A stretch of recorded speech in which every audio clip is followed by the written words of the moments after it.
ये लीजिए, पढ़िए आज के अखबार। और जिन लोगों को पढ़ना नहीं आता उन्हें मैं खुद पढ़कर सुना देता हूँ। किस किस्म की सरकार इस देश को चला रही है। इस सरकार के राज में इंसाफ कहां खोकर रह गया। इस केस को दबाने के लिए चीफ मिनिस्टर को कितना इनाम मिला। कमिश्नर साहब, ऑपोजिशन पार्टी और जनता हम सबसे हमारे त्याग पत्र मांग रही है। क्या जवाब दूं मैं उन्हें? सर, ऐसा पहली बार हुआ? जी हाँ, सच्चाई अपना असली रंग दिखा रही है। ऐसा पहली बार हुआ है कि इंसाफ मांगने के लिए लोग बाहर सड़कों पर निकल आए हैं। इससे पहले कि ये इशू और बढ़ जाए, उस एसीपी को बुलाइए। सर, आपको अंदर बुलाया। आपने मुझे याद किया सर? पुलिस डिपार्टमेंट को आप जैसे सच्चे और ईमानदार ऑफिसर की जरूरत है। कल से ही ड्यूटी ज्वाइन कर लीजिए। सर, मैं आपके ऑर्डर की इज्जत करता हूं, लेकिन इसके लिए आपको मेरी 2 शर्तें माननी होंगी। मिस्टर सिद्धांत, तुम होश में तो हो? जानते हो तुम किससे बात कर? त्रिपाठी जी, क्या शर्त है आपकी? मेरी पोस्टिंग उसी जगह होगी सर, जहां मैं पहले था। और मेरे आखिरी केस का मुजरिम, जो इस वक्त आजाद है, वो मुझे दोबारा मेरी हवालत में चाहिए। कमिश्नर साहब, आप होश में तो हैं? जानते हैं आप क्या कह रहे हैं? क्या बात है डैड? कुछ नहीं बेटे, तुम्हें मेरे साथ चलना होगा। जी? I am sorry mister Shobhraj, मैं मजबूर हूं। ये चीफ मिनिस्टर का हुक्म है।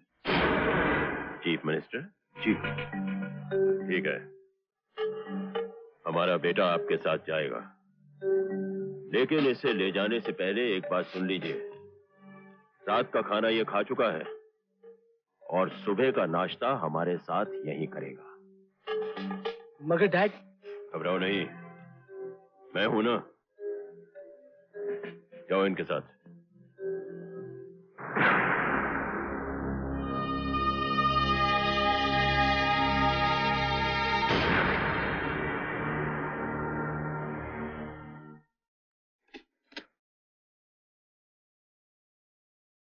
ये हैं पिछले 20 सालों में तुम्हारे भेजे हुए इनविटेशन कार्ड्स। देखो, हमने कितने प्यार से संभाल कर रखे हुए हैं। तुम्हारी इतनी दावतों के बावजूद आज तक हम तुम्हारे घर पर नहीं आए, क्योंकि लोग ये ना समझें कि हमारे बिजनेस में तुम किसी किस्म की हमें फेवर करते हो। लेकिन आज हमें आना पड़ा, क्योंकि आज एक तुम ही तो हो जो हमारी मदद कर सकते हो। शोभराज, मैं आज जिस मुकाम पर भी पहुंचा हूं, वो सिर्फ तुम्हारी मदद और साथ का नतीजा है। लेकिन काश तेरे बस में होता कि मैं तुम्हारी भी मदद कर सकता। याद है गौतम, कॉलेज में प्रेसिडेंट की पोस्ट के लिए तुम इलेक्शन लड़ना चाहते थे और पोस्टर छपवाने के लिए तुम्हारे पास पैसे नहीं थे। उस वक्त हमने तुम्हारी मदद की थी और इस बात का भी ख्याल रखा था कि प्रेसिडेंट तुम ही बनो। मुझे सब याद है। फिर 5 साल बाद एक बार फिर से तुम हमारे घर पर आए थे, जब तुम्हारी पार्टी ने तुम्हें एमएलए का टिकट दिया था। फिर से हमने तुम्हारी मदद की थी, तुम एमएलए बन गए, फिर एमपी, फिर होम मिनिस्टर और आज चीफ मिनिस्टर हो। लेकिन हमने आज तक तुम्हें यह हकीकत नहीं बताई कि तुम्हारी पार्टी ने वो टिकट तुम्हारी सेवाओं के बदले में नहीं दिया था, बल्कि वो टिकट हमने तुम्हारे लिए खरीदा था 10 लाख रुपए। मैं जानता हूं, मुझे बाद में पता चला था। हमने जिंदगी में सिर्फ देना सीखा है गौतम, कभी किसी से कुछ मांगा नहीं। लेकिन आज पहली बार तुमसे मांग रहे हैं। हमें हमारा बेटा दिलवा दो, वही हमारी जिंदगी का मकसद है, हमारी दौलत है, हमारा सब कुछ है वो। काश मैं आज तुम्हारे एहसानों का बदला चुका सकता शोभराज, मगर उस पर कत्ल का केस है और तुम जानते हो इस केस को लेकर कितना बड़ा हंगामा खड़ा हो चुका है। ऑपोजिशन पार्टियां इस इंतजार में हैं कि कब मैं एक छोटी सी गलती करूं। और जिस ऑफिसर ने तुम्हारे बेटे को गिरफ्तार किया है, वो सोना का बहुत पक्का आदमी है। उसने धमकियों से डराया जा सकता है और ना ही पैसे से खरीदा जा सकता है। He is not for sale. दुनिया में हर आदमी बिका हुआ है गौतम, हर आदमी की कीमत होती है, बस उसे उसकी सही कीमत मिलनी चाहिए। तुम मेरे लिए कुछ नहीं कर सकते हो तो मत करो। उस पुलिस ऑफिसर से मुझे मिलवा तो सकते हो।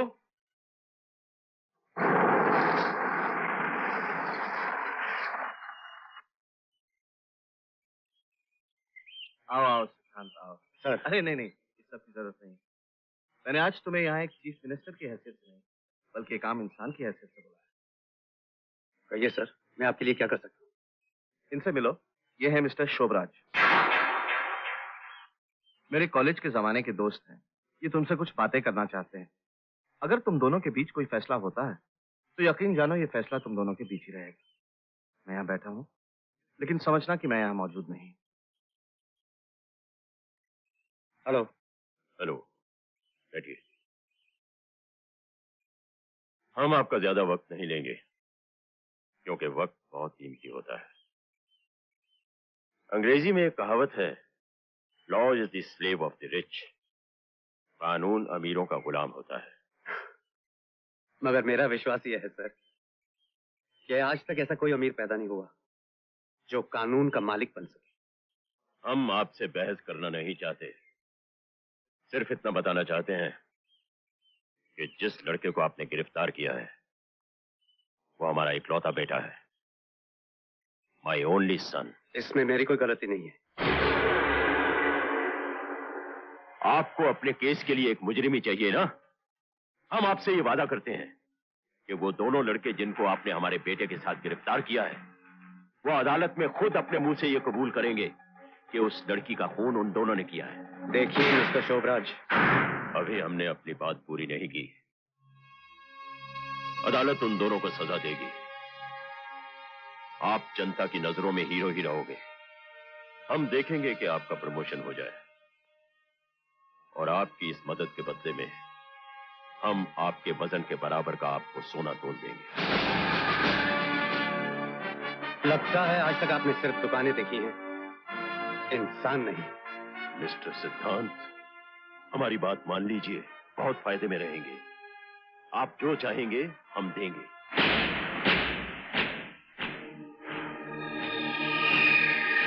उस लड़की को जिंदा कर दीजिए जो मर चुकी है। मैं आपसे वादा करता हूं कि आपका बेटा बच जाएगा, कोई केस नहीं रहेगा।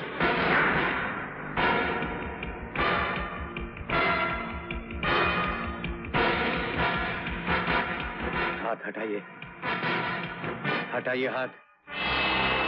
अपने से बड़ी उम्र के लोगों पर हाथ उठाना मुझे अच्छा नहीं लगता।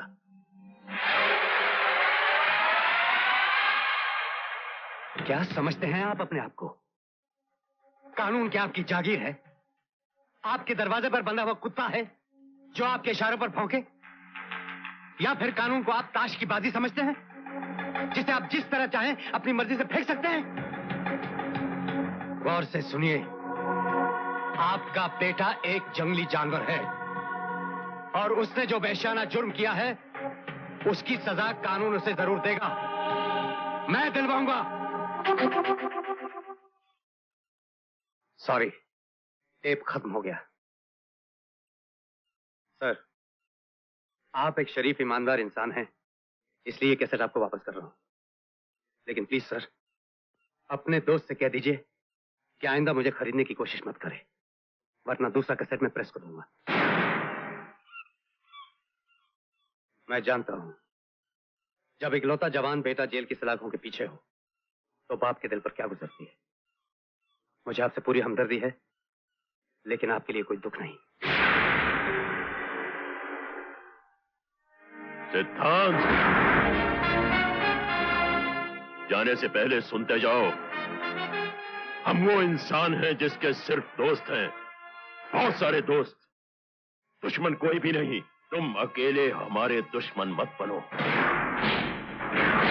मैं जिस पेशे में हूं ना, वहां मेरे सिर्फ दुश्मन हैं, दोस्त कोई भी नहीं। आज से एक दुश्मन और सही।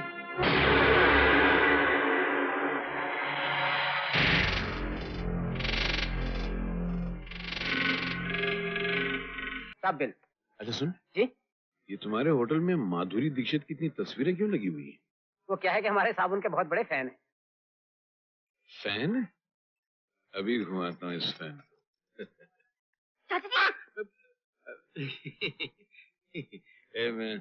तू यहाँ क्या कर रही है शर्मिली? मैं यहाँ माधुरी की छोटी बहन बनकर आई हूँ। चुप। ये मेरा बकरा है, इसको मैं हलाल करूंगा, तू जाके कोई और दुकान देख। अच्छा सुन, तू तो मेरी मदद करेगी इसको हलाल करने में? सुन, अरे चलना है। भाई साहब हम एक फोन कर सकते हैं? हाँ हाँ, करो करो। दीदी शूटिंग पे निकल तो नहीं गई होंगी? वही देख रहा हूँ। दीदी शूटिंग? हेलो माधुरी। माँ? हाँ मैं बोल रहा हूँ। आज 2 बजे की शिफ्ट है फिल्म सिटी में। हाँ सुभाष गई की है। शर्मिली है मेरे साथ, बात करना है? ये लो। हेलो दीदी। नहीं दीदी, आज मैं कॉलेज नहीं गई। मैं आपकी नई पिक्चर देखने गई थी। हाँ दीदी, मुझे बहुत पसंद आई। दीदी मैं आ रही हूँ ना आपकी शूटिंग पे। Okay bye. मैडम, आप किस माधुरी के साथ बात कर रहे हैं? इधर बात करो। क्या हो रहा है इस देश में यार? सर पे 50 तस्वीरें लगा के रखी और पूछ रहे किस माधुरी से बात कर रही थी? अरे इस माधुरी से बात कर रही थी। आप इस माधुरी को जानते हैं? जानते हैं? अरे मेरी बच्ची है वो। आपकी बच्ची? बच्ची मतलब हम उसको यहाँ तक लेकर आऊँ। हमारी फिल्म इंडस्ट्री में ऐसा बोलते हैं। मैं उसका सेक्रेटरी हूँ। सेक्रेटरी? और ये उसकी छोटी बहन है। लगा मुझे, आपको देखते ही लगा मुझे कि आप उसकी छोटी बहन ही हो सकती है। शर्मिली जी, मैं आपकी दीदी को मेरी इस होटल की 1 कप चाय अपने हाथों से पिलाना चाहता हूँ। चाय तो क्या, किसी दिन मैं दीदी को यहाँ लाती हूँ, खाना खिला देना। सचमुच? सुनो जी। तुम्हारा बिल कितना हुआ? अरे क्यों शर्मिंदा कर रहे हैं आप मुझे?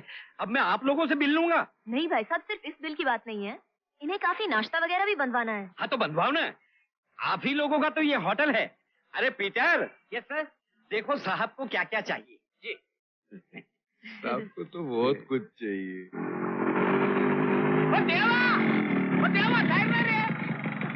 बहुत मुबारक हो। ले मुंह नहीं टकर।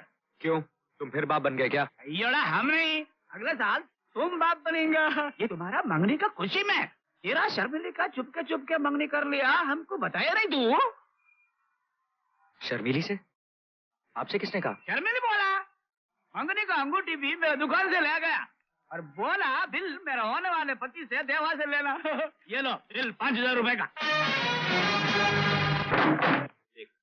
मेरे को तेरा असली मॉडल मालूम पड़ गया है। तू लोगों को पैसों के लिए चपत लगाती है ना।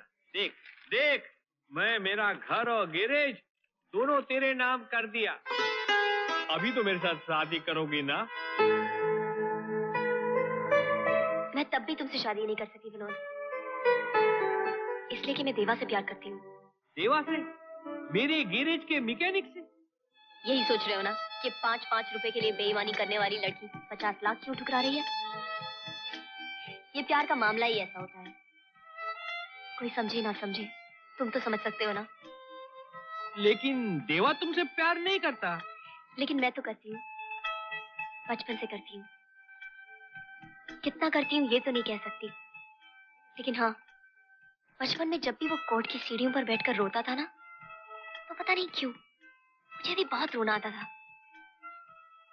मैं उसी के सपने देखते हुए जवान हुई, और जब तक सांस में सांस है, मैं अपने सपने को साकार करने की पूरी कोशिश करूंगी।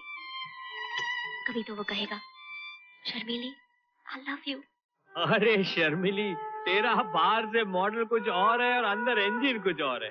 बड़ा बदनसीब है देवा जो तेरे प्यार को नहीं समझ सकता। मैं जानती हूँ जब प्यार में इनकार होता है तो दिल पर क्या बीतती है। मैंने तुम्हारा दिल तोड़ा है, मुझे माफ कर देना विनोद। खाली विनोद? विनोद भाई नहीं बोलोगी? अरे मेरी बुद्धि भी भ्रष्ट हो गई। तेरी जैसी प्यारी बच्ची तो मेरी छोटी बहन ही हो सकती है ना। चल आऊं।